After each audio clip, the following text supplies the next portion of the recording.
This is Scraps from GriffinMods, and I have just received the new Elite replacement spring from Orange Modworks. It's a 5 kilogram spring. That's twice the strength of the stock spring that's already in there. It's definitely pretty solid. It's hard to compress by hand.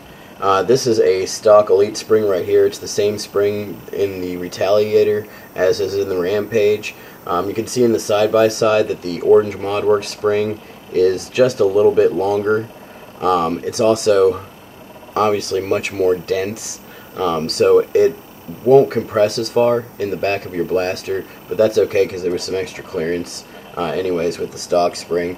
The diameters seem to be pretty much the same on both the outside and the inside.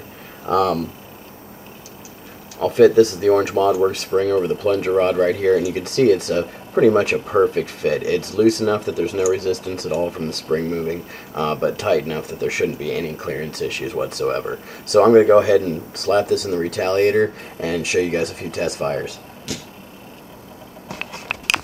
So I've installed the spring in the Retaliator. This is a modified Retaliator. I removed the air restrictor as well as most of the locks. The prime with the Orange Modworks spring is heavier, but not so heavy that I think it'll affect rate of fire at all. It's actually very smooth. Normally I don't like dry firing blasters, but I'm going to make an exception in this case because I want to see the difference in the sound between the firing of the stock Elite spring in this Rampage with the air restrictor removed versus the Orange Modworks aftermarket spring. And there's definitely an appreciable difference in the sound when it fires. You can also feel it's got a nice little thump to it, which is very cool. I'm going to go ahead and do a quick fire test. I apologize, I can't do a full range test at the moment because it's raining, but I will follow this video directly with a full-on range test, and I will link it in the description box for this video. But for now, here's the fire test. That's awesome.